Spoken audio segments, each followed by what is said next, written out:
খুব স্বাভাবিকভাবে উঠে আসে যে রোহিঙ্গাকে চিনব কি করে।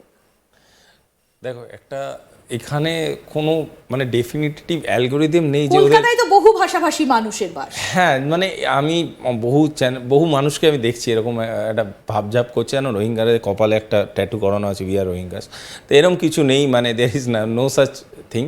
হ্যাঁ, একটা ফেশিয়াল সিমিলারিটি থাকতে পারে বিভিন্ন প্রদেশের মানুষের সাথে, ফেশিয়াল ডিসিমিলারিটিও থাকতে পারে, আর এরম বাধ্যতামূলকভাবে কোনোভাবে ধরাটা খুব মুশকিল। আমি দুটো ইঙ্গিত আমি বলছি। একটা, রোহিঙ্গাদের যদি তুমি ইতিহাস দেখো, তাদের একটা জিনিস বুঝতে হবে তারা কী ধরনের রোগে পড়তো। একটা হচ্ছে জলবাহিত রোগ, একটা হচ্ছে স্কিন ডিজিজে। যে কোনো কনফ্লিক্ট জোনের মানুষজনেরই এইগুলো কিন্তু খুব ইজিলি আইডেন্টিফাইড ডিজিজেস, যাতে তারা ভোগে। এবার কথা কি, তারা সে ধরনের ডাক্তারের কাছে যাবে। আমি কেন বলছি কথাটা, প্রথমেই বললাম যেটা কেন্দ্র সরকার রাজ্য সরকারের থেকেও বেশি ভ্যালু কিন্তু সিভিল সেন্সার। এই যে তুমি বললে না মেট্রোয়ে আমার পাশে যে বসে থাকে, তো এই মেট্রোতে যার পাশে বসছে এই ভদ্রলোক বা ভদ্রমহিলার দায়িত্বটা কিন্তু খুব important.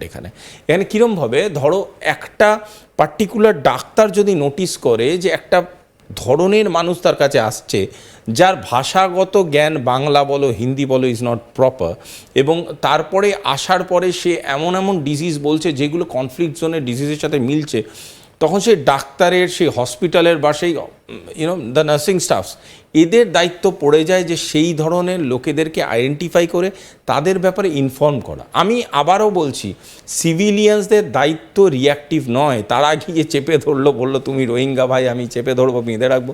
This is not their duty. Let administrators do that. তাদের অ্যাডমিনিস্ট্রেশনকে জানালো, কর্তৃপক্ষকে জানালো, and let's do that. Again, Rohingya মানে কিন্তু টেরারিস্ট নয়, মানে রোহিঙ্গা দেখলো লোকজন ধরে পিটিয়ে মেরে ফেললো, দিস ইজ নট ডান। মানে এটা কোনো হিউম্যান সাইড না। ভারত সরকার একবারও বলেনি যে Rohingya is a terrorist organisation. রোহিঙ্গাকে ভারতবর্ষ যে স্টেটাসটা দিয়েছে সেটা সবার জানা উচিত, সেটা হচ্ছে ফরেন ইলিগাল ইমিগ্রেন্টস। প্লিজ বুঝুন, এই স্টেটাসটার কিন্তু একটা মানে আছে। ইলিগাল ইমিগ্রেন্টস মানে যার প্রপার তথ্যাদি নেই, অথচ ভারতবর্ষের টেরিটরির ভিতরে সে আছে, অবৈধ অনুপ্রবেশকারী এবং বিদেশি টেরিটরি থেকে সে এসছে, ফরেন ইলিগাল ইমিগ্রেন্টস। তারা কিন্তু ইনসার্জেন্টস, টেরারিস্ট বা এরকম ধরনের কোনো রকম কিছু নেই। সুতরাং আপনারা মানে অনেকেই এরকম একটা লোকজন বলতে চেষ্টা করছে যে রোহিঙ্গা পেলেই একটা মানে আতঙ্কের সৃষ্টি, তাকে ধরে পিটিয়ে দাও, ধরে নাও, গ্রেপ্তার করো। It's nothing like that. Second হচ্ছে, রোহিঙ্গার যতটা ট্রেন্ড আমি দেখেছি, সেটা বাংলাদেশের যখন টেরিটোরিয়াল স্টাডিতেও দেখেছি, বিভিন্ন জায়গাতেই দেখেছি, সেটা হলো রোহিঙ্গারা কোনোদিন একটা ফ্যামিলি হিসাবে থাকে না, দে স্টে ইন এ কমিউনিটি। তো বেশ কিছু বাড়ি ঘর দৌড় তাদের হ্যাবিটেট করে তারা থাকবে। আরেকটা খুব ইম্পর্টেন্ট জিনিস হচ্ছে এবং খুব ডেঞ্জারাস জিনিস হচ্ছে, বাংলা ভাষা যতটা সহজ শেখা বা হিন্দি ভাষাটা যতটা সহজ শেখা, তারা যদি ভাষাটা আয়ত্ত করতে শুরু করে। এখানে আমি একটা কথা বলবো যে আরাকান রাজসভায় কিন্তু বাংলার একটা চল ছিল, তাই তো বলছি, সেখান থেকে কিন্তু রোহিঙ্গাদের মধ্যে বাংলার একটা, তাই এটা কিন্তু বাংলা খুব একটা অপরিচিত নয়। আমি এই কথাটাতেই জাস্ট বলতে যাচ্ছিলাম যে এই জন্যে তাদের কাছে কিন্তু এটা একদম মানে মঙ্গল গ্রহের ভাষা নয়, এবং তারা যদি এটাকে অ্যাডাপ্ট করে আমাদের সাথে কালচারালি মিশতে শুরু করে, যদি এই ঘটনাটা, এই মিক্সিংটা তারা সাকসেসফুলি করে ফেলতে পারে, তাহলে কিন্তু আইডেন্টিফাই করা তো দূরের কথা, তাদেরকে আমরা উল্টে অ্যাকসেপ্ট করতে শুরু করব। কারণ দেখো, তোমার যদি একটা ফ্যাক্টরি থাকে, তাতে যদি 10টা কর্মী নাও যারা তুলনামূলকভাবে কম টাকায় কম ওয়েজে কাজ করছে, তার কিছুদিন বাদে জানতে পারো তারা রোহিঙ্গা, তখন এই ইনফরমেশনটা সিভিল স্ট্যাটাসে চেপে দেওয়ারও একটা চান্স হতে পারে। সুতরাং আমি বারবার বলছি, লোকাল গভর্নমেন্ট, সিভিলিয়ানস, সবার দায়িত্ব আছে এই রোহিঙ্গা ইস্যুকে কাউন্টার করায়। একটা দুটো এক্সপার্ট বা কোনো সেন্ট্রাল গভর্নমেন্টের পার্টিকুলার এজেন্সি তারা একমাত্র করতে পারবে না। It's a very community work that we have to do. মানে এখানে কি বলতো, এখানে একটা খুব ইম্পর্টেন্ট জিনিস হচ্ছে, রোহিঙ্গাকে আইডেন্টিফাই করা বা রোহিঙ্গা কমিউনিটিকে আইডেন্টিফাই করা না, আমাদের প্রথমে বুঝতে হবে এই ইমিগ্রেশন বা ইমিগ্রেন্টস যারা আসছে তাদেরকে আমাদের সরকার কিভাবে আইডেন্টিফাই করছে, তাদেরকে আমরা কিভাবে তাদের সাথে ট্রিটমেন্ট করব সেটা বোঝা উচিত। কিন্তু এখানে একটা জিনিস আমি একটু জানতে চাইবো যে রোহিঙ্গা আজকে আসছে তো বাংলাদেশের সীমান্ত পেরিয়ে, তার কারণ হচ্ছে যখন রোহিঙ্গা ইস্যুটা আজ থেকে বেশ কয়েক বছর আগে যখন মাথাচাড়া দিয়েছিল, তারা যখন দেশ থেকে বিতাড়িত হয়েছিল বলা ভালো, বেরিয়ে এসেছিল, তখন কিন্তু প্রধানমন্ত্রী শেখ হাসিনা তাদেরকে বাংলাদেশে থাকার জায়গা দিয়েছিলেন। অফকোর্স, বাংলাদেশের কি দায় ছিল যে তাদেরকে থাকার জায়গা, খাওয়ার জায়গা দেওয়া? এটা তো অর্থনীতির উপর একটা চাপ। দেখো, আমি তোমার একটা কথা বলি, বাংলাদেশ কিন্তু শেখ হাসিনার সময়কার কথা বলছি, বাংলাদেশ কিন্তু একটা চেষ্টা বা একটা প্রচেষ্টার মধ্যে ছিল যে তাদের ফরেন পলিসি বা তাদের কালচারাল ডিপ্লোমেসি বা তাদের ওয়েলফেয়ার ডিপ্লোমেসিটা অনেকটা ভারতের মতো আস্তে আস্তে আস্তে আস্তে ট্রান্সফার করবে, মানে তারা একটা এমন গ্লোবাল ইমেজ তৈরি করবে যে গ্লোবাল ইমেজটা সবাই অ্যাপ্রিসিয়েট কিন্তু করবে। সেটা তো নিজের পকেট কাটা, সেখানে কি করে সেই তাদের জিনিসটা তৈরি তাদের করবে? তার ফরেন ফল এডস তো ছিল, ভুগতে না না না, হয়েছে। তাদের ফরেন এডসও ছিল সেই সময়, বাট পরবর্তীকালে বাংলাদেশ কিন্তু সেই লোডটাকে কিভাবে এক্সিকিউট করতে হবে সেটা প্রপারলি পারলো না। সেটা পারলো না বলেই আজকের ডেটে দাঁড়িয়ে কিন্তু রোহিঙ্গা বাংলাদেশেও অ্যাবান্ডেন্ট। আজকে যদি যেভাবে আনস্টেবল বাংলাদেশ গভর্নমেন্ট আছে, বাংলাদেশ যদি নিজের সিটিজেনদের কি করবে তার ঠিক নেই, তো বাংলাদেশ রিফিউজি তো ভুলেই যাও তাদেরকে কি করবে।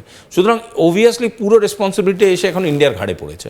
তাই জন্য ইন্ডিয়ার দিকে সবাই তাকিয়ে আছে হোয়াট টু ডু, আর সেখানে ইন্ডিয়ার নিজস্ব রেফিউজি পলিসিটা হচ্ছে ভীষণ হিউম্যানিটেরিয়ান। কিন্তু এক্ষেত্রে ইন্ডিয়া কি করবে? তারা তো রয়েছে এখনো পর্যন্ত বাংলাদেশে, অবৈধভাবে অনুপ্রবেশ করছে বলে আজকে মাথা ব্যথার কারণটা বেশি করে এবার হচ্ছে। পয়েন্টটা হচ্ছে তারা বাংলাদেশে থাকুক বা তাদের ব্যাপারে ইন্ডিয়ার ইন্টারফেয়ার করার কোনো প্রয়োজন নেই, কিন্তু যারা টপকে ভারতে এসছে দে আর ইন্ডিয়াস কনসার্ন।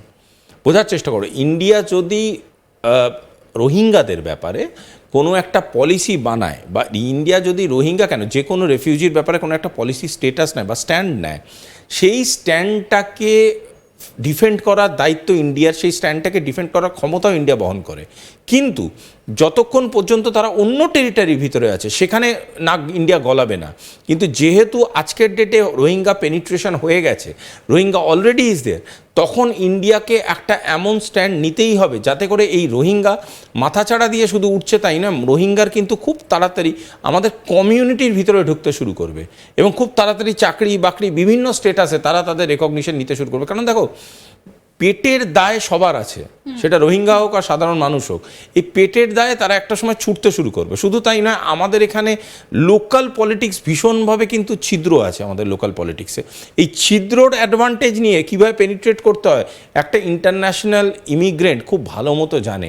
এবং আমার এইখানেই ভয় যে আমাদের যেহেতু এত যেটা বললে যে টেররিজমে ইউজ হতে পারে, হাইলি ইউজ হতে পারে, কারণ তাদের চাকরি নেই, টাকা নেই, যতটা পয়সা কড়ি দরকার তাদের পর্যাপ্ত তারা নেই, অথচ তারা দেখছে এত প্রলোভন আছে চারিপাশে, সেই প্রলোভনটাকে নিতে যদি তাদের কিছু ক্রাইম করতে হয় তখন তারা কতটা পিছু পা হবে এ ব্যাপারে আমার ডাউট আছে। তাই local government and everybody's duty যে এই রোহিঙ্গা ইস্যুটাকে ইমিডিয়েটলি অ্যাড্রেস করা।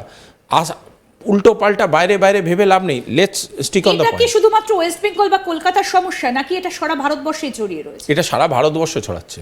কেন আমি তোমায় বলি, এটা খুব ইজি ব্যাপার। কারণ যদি শুধুমাত্র পশ্চিমবাংলা থেকে বলতে পারো কনসেন্ট্রেশনটা স্টার্ট হয়েছিল, কিন্তু এরা কিন্তু বেশি দিন এক জায়গায় কনসেন্ট্রেট করে থাকবে না, এরা আস্তে আস্তে স্প্লিট ওভার হবে। শুধু স্প্লিট ওভার হবে তাই নয়, এদের আস্তে আস্তে কোয়ান্টিটিও বাড়বে।